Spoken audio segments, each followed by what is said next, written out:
Mums at the Table. How are you, Shona? I'm good. How are you? I'm good. I've got a really interesting topic for you. Who does the housework, the office housework, in the workplaces? Ooh, because there could be a gender imbalance there. There sure can be. Okay, like I know a lot of corporate places would probably have a paid cleaner that would come through and do that sort of thing, but there's still often little bits and pieces around.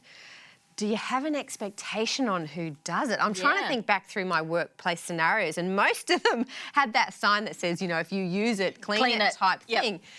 But what you've said isn't unfamiliar, even though I've been around that, because in some places it's just been left to a woman in the workplace. Yeah, and I can relate to that because I've been working for a company, a very small company, for a little while, and I'm the only woman in the workplace. And so I'd walk in in the morning and there'd be dishes in the sink and there'd be food everywhere and nothing has been wiped down. And I'm like, I can't start my day like this. And so I'd end up having to clean up before I start my day. On, you don't have to clean up. No, I don't. You could leave that there. I too could leave it there, but there's my OCD. I was going to say, but is this someone takes it on because they can't stand it, they can't work within that sort of, you know, environment, or can we just leave it there and the people will actually learn to clean their own stuff if they want it? Is it on you? No, it's not in my job description, and it's not. So you're taking it on? I'm taking it on purely because I'm one of those people, clean bench, clean mind, can start working. I see that, So therefore, I have to clean these things before I get going. But yeah, it was an interesting concept to think about. I think sometimes some of those things do fall to women, and this is slightly outside of that, but I have a friend who started a new job in a workplace. There was only sort of men, it was a sales area. Her first day there, the boss says to her, oh, okay, can you take the minutes? Yes. Sort of preying on her, and she says, I don't take minutes. And how did that go down? Well, I think there was a little bit of quiet in the room, but they sort of didn't throw those things at her. And she sort of set that boundary really early. And in actual fact, she actually doesn't mind taking minutes. What she minded is that just being lumped with her, knowing that that was going to be the standard that they from there on. assumed that she was going to take it on, so because she set that boundary early, going, don't just assume that. Yeah. So I think we need to sort of step up and, Shona, don't do the washing up if you don't want to. Well, yeah, and look, I've since learnt that I don't have to take these things on. There's still moments that I do it. But let us know, how do you get on in the workforce? Is your office got to be clean and sparkling before you start work? And who takes it on? Yeah. Hey, keep it locked right here. Mums at the Table. Subscribe to our YouTube channel. I'm talking with Dr. Simone about preparing our body for pregnancy. Now, this is an area that I love talking about because catching a woman before they're pregnant gives us the best opportunity to prepare their bodies for pregnancy, to get them through successfully, happy and healthy on the other side. So important. And I guess the key thing is to prepare. Absolutely. To plan. So if you have the fortune of being in the situation where you're saying, you know, in the next 6 to 12 months, this is something that I would like to consider with my partner, then it's worthwhile having a trip to the doctor and checking out a few things and making sure that things are all in a good space. Right. What would that involve? So the first things that are really important to check up, and I guess the non-negotiable things are that it's really important to make sure that you've got good immunity to things like rubella and the chicken pox. Okay. Rubella and chicken pox are obviously childhood illnesses that we vaccinate our kids against, but if you're exposed to them while you're pregnant, then they can have really serious implications. And so if we can determine whether you're immune to those things, and then if you're not, vaccinate you prior to becoming pregnant, it keeps you really the safest you possibly can be. So you can get these vaccinations done? Absolutely. You need to leave at least a month between having the vaccinations and becoming pregnant. That's the absolute minimum amount of time. At least 3 months would be great. Right. I'm the sort of doctor who never likes to waste a blood test, and so if I'm jabbing you in the arm to check your... What else would they be checking for? I love to check out on what women are doing in terms of their thyroid gland, check all your vitamins like your iron, B12 and those sorts of things. It's so important to have not just enough but loads of those vitamins in your system so that you can supply your baby with all the nutrients that it needs while not running out for yourself. Yeah, fair enough. And what about physical things that we can do to Yeah, prepare our absolutely. So it's, I guess, all the research that's coming out is talking about how a mother's body is the most important determinant for a child's future health. And so being as conscious as you can be about your physical health, so monitoring your diet, exercising. Still working on that. Well, that's a work in progress for everybody. Right. Exercising regularly is really important, especially for prevention. Getting into the habit of doing these things. When you're pregnant, you've got so many other things going on in your head. It's important, I think, to have those habits in place so that you don't have to think about another new thing when you're pregnant. You just keep doing what you're doing already. Yeah, it's good practice, and it's good for you and for the baby. Absolutely. And they check your levels of the blood and all make sure that sort of stuff. And I guess the other thing is that if you do have any specific health concerns around things like smoking or alcohol or those sorts of things, your GP is really well placed to help you with those. Yeah, look, there's no excuses to be had. If you're preparing for a baby, get yourself checked out, get your partner checked out. That's, I guess, the bottom line. Just absolutely. Healthy baby, healthy mummy, healthy family. And be ready. Be ready, yeah. Ain't that the truth? Be ready.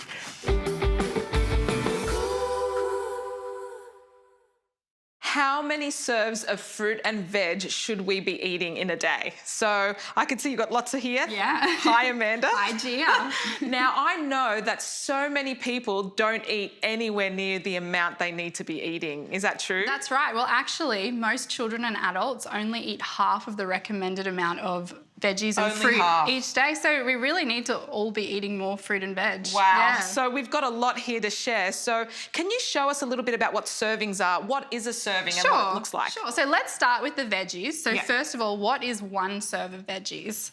So one serve is half a cup of cooked veggies. So this could be carrot, broccoli, cauliflower, corn, or all your... Sweet potato. Yeah, sweet potato, as well as legumes, so baked beans, chickpeas, that sort of thing. So half a cup of those cooked veggies.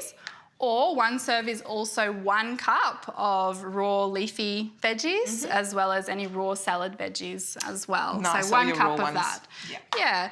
So what I've got here is what it looks like over the course of the day, how much you need to be eating. Right. So for a 2 to 3 year old, aiming for 2.5 serves of veggies per day. That's a lot. Yeah, it does look like a lot, doesn't it? But I guess if you spread it out. That's right. it's So they don't need to have it all in one go. Spread it out throughout It's the so day. good to visualise it. That's right. It's good to see how much it actually is.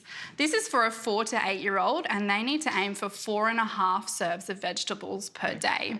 So 4.5. 4.5. And for everybody else, aiming for 5 serves of veggies per day. Now, I know it looks like a lot, but it is achievable. The best way to try and get this in is to spread it over 2 main meals in the day. So aiming to have half your plate, say salad at lunch, and then half your plate of veggies for dinner time. And then you'll get through your 5 serves. Positive. I love she's positive. I love that. It is doable. Yes. So let's look at fruit next. So what is 1 serve of fruit? So it's 1 piece of a medium-sized fruit. So it could be a pear or an apple or a banana is 1 serve, or 2 pieces of small fruit. So something like apricots, or 1 cup of canned fruit or cut up fruit. Here's your... And for dried fruit, it's about 30 grams, so about 1.5 tablespoons of sultanas or 4 apricots. Oh, my daughter loves apricots. So that's what 1 serve is. So for a 2 to 3 year old, aiming for 1 serve of fruit a day. For a 4 to 8 year old, 1.5 serves of fruit a day. And then for everyone else, 2 serves of fruit. And again, spread it out throughout the day. Have 1 for morning tea, 1 for afternoon tea, and you'll get your 2 serves. That's awesome. Amanda, thank you. Fruit's quite easy to get into kids, isn't it? They just They love it. Thank you so much for the tips. If you want to see this again and you want to repeat it over and over so you can figure out for your child what's best, please subscribe to our YouTube channel, Mums at the Table. We'll see you next time with some more topics.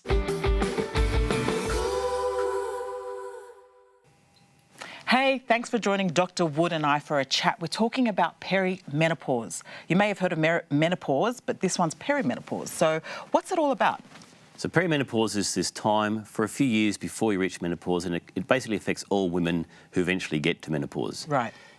What age? Oh, well, menopause happens between 45 and 55. Okay. And So perimenopause happens a few years before menopause actually happens, and it's usually highlighted by periods becoming irregular, sometimes associated with quite heavy bleeding. Right. Might start having some mood swings. Okay, so we're talking about the symptoms here. The symptoms. So look out for these symptoms. Right. Heavy bleeding, mood swings. So if your partner's kind of looking at you going, what's going on with you today? Maybe you've got to think that about was normal after you have a baby. It could be. But perimenopause is basically this time when your body's starting to change and get ready for this next section of your life. Right. 100 years ago, menopause didn't exist because women died when they were 50, 55. Okay. And now women are expected to live to their 90. And so, and you're meant to work all this time. So menopause has become a big part of women's lives now. So we have to work out ways to help women during this change. Yes. So if we're you're looking out for these symptoms, what do we need to do to look after ourselves and prepare for our... The cause of it all is that your ovaries have run out of eggs now, right? And when the ovaries run out of eggs, that's the key for menopause to kick in, and so your hormones are changing. Yeah. And when that happens, some changes may happen to your body. So if you're having... So every woman will get this? Yeah, some worse than others. Some people just breeze through it like there's no problems. Some women, it's diabolical. Right. And so if you're having really big problems with heavy bleeding, then maybe you need to see your doctor and get some advice on how to treat that. There's many simple things that can be done that don't require surgery. Okay. If you're having trouble with your moods, if you're having trouble with hot flushes, if you're having trouble with all these things, these changes, and it's not just the fact that it's been really hot in Sydney the last few weeks, but if it's happening all the time, then these are keys or cues that things may need to be attended to, and so you can see your health care practitioner. Yeah, don't ignore these symptoms. Exactly right, yeah. Don't listen to your body. So important for us because we're so busy looking after our families, working and all the rest of it that sometimes we forget to listen to our own bodies. So that's right. Take note of these symptoms that you're talking about. Yeah. And there is help out there if you need it. And some people really suffer. Some people, no problem, but some people really are debilitated by these symptoms. Wow. So you don't need to suffer in silence. Get some help. There's plenty of good options for you. Thank you so much, Dr. Wood, for that. Now, there you have it. Great tips for you to take note of. Keep it locked right here for this and more. Mums at the Table. Okay, we're talking surname change. So a lot of women will change, their surname when they get married to be that of their partner's name. Is it something you even thought about, or was it just a no-brainer? I didn't think about it. It was just something, I think, in my generation, you just did. It's not like now where you have the option to be able to keep your own name or to hyphen your name or blend your name or do anything like that. Do you know anyone in your generation who didn't change their name? My sister-in-law kept her name for professional reasons, but she was probably the only person that I knew that had not changed her name. Yeah, because I even remember, when my sort of group of friends were getting married, most of them were doing it. I remember thinking about it, and I'm like, do I want? And I had the topic discussion with my husband, and it didn't bother him whether I changed it or not. He was fine either way. So obviously, the same name wasn't an identity, something he needed. And the reason I did change it is because I really love the idea of being a unit together, and I felt that the name added something to that, and I wanted to have the same name as my kids because we planned to have kids. Do you think it changed your identity? Did it? Yes. Did it? Yes. How? How did it change it? Because I'd been known as this. It was a sense of belonging. My previous maiden name was my sense of belonging. That's the family I belong to. Those were my people type thing. Right. And to me, that's really important. I get that to others, don't want to be attached to their family anymore. Changing name's not an issue. But to me, even now, when I look at my maiden name, Rachel Clark, I actually still feel more emotionally attached to that than I do. And we've been married 15 years today. Congratulations. So I think for me it was definitely a change of identity, but it's becoming a cultural norm. It's actually very normal for people not to change their name, whether it's for professional reasons or for just personal reasons. I think for me too, taking on Gary's surname was an interesting step because I had been previously married with a child, and to sort of try and blend the families together, that's, because his name is different from the next lot of children's names, and that's really, it's a tricky thing to try and navigate. Do I keep my previous names? Do I take my husband's name? When I think about it now, I would probably have to have a bigger conversation than what I did beforehand, and maybe involve that child, the first child, in that conversation. Now that they're older. Yeah. So how do families sort of identify when that name, the loss of a common name is starting to become more cultural? What is a family unit? How do you identify as a family without that name? Because it's so normal now. Yeah, yeah. I rang up a surgery the other day and the first thing they said was, is your surname the same as your daughter's? Wow. So it's just very normal in that circle. Yeah. But what are some things that you do to identify as a family if you have a different name? There's blended families, divorced families, whatever. Tell us something you do. We would love to hear your stories and see how our future looks. That's it from us today. Hey, Shona. Happy wedding anniversary. Oh, thanks. We'll see you next time.